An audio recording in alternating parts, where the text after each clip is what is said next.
and we had like a we had a Bunsen burner at the gym in California and a grill outside. But we would like, dude, I had one plate, one spoon, one fork, and one knife for like a year and a half, and I used it for every meal, and I would just wash it in the mop bucket sink.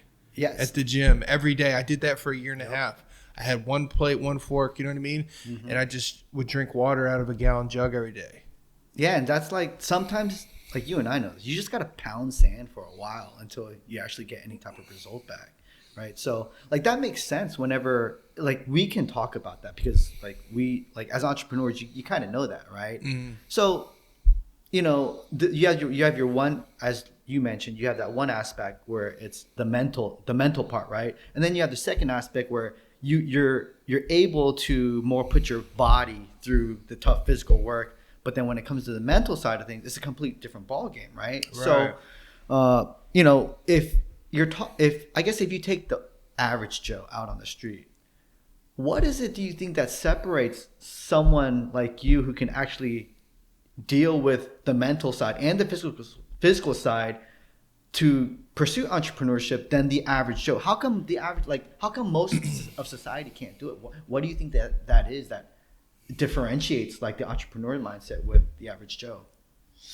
Most people as a whole are mentally weak.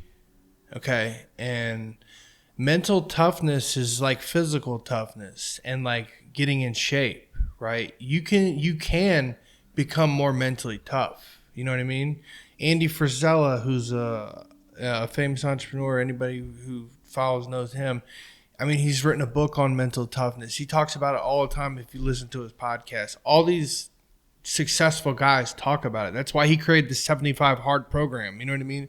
The Live Hard program. People think 75 Hard is a physical fitness program. It's not a fitness program. It's a mental toughness program. You know what I mean? And so mental toughness it's something I still have to work on to this day, even though like people be like, what? Like, yeah, like I'm far more mentally tough than the average person, but I'm a long way away from where I want to be and where I need to be. And I know that.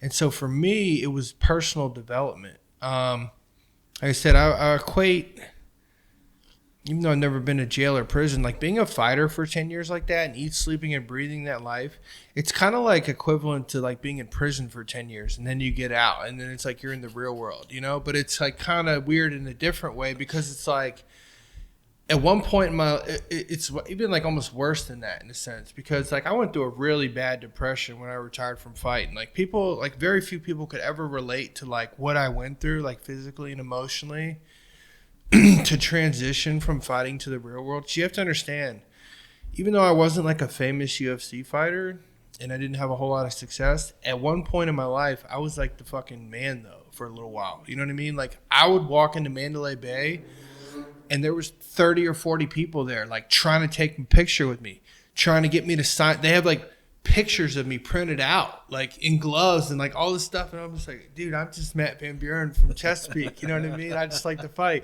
And it's like people wanting me to sign autographs, sign pictures, sign posters, sign gloves. Like I was getting fan mail.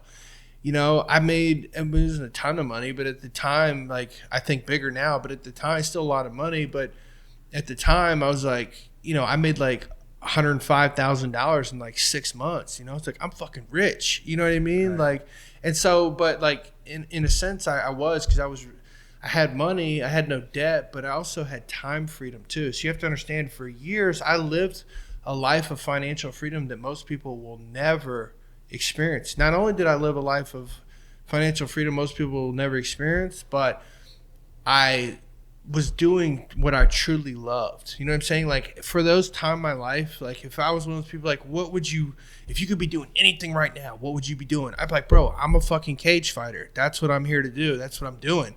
And so for years, I lived in California. Like I would train in the morning. I would go train martial arts in the morning, get my workout in. And then me and my buddies would go ride motorcycles all day. We go ride in the mountains. We go to the beach. We're here on the beach, take a nap, whatever. And then we come back and we train again at night.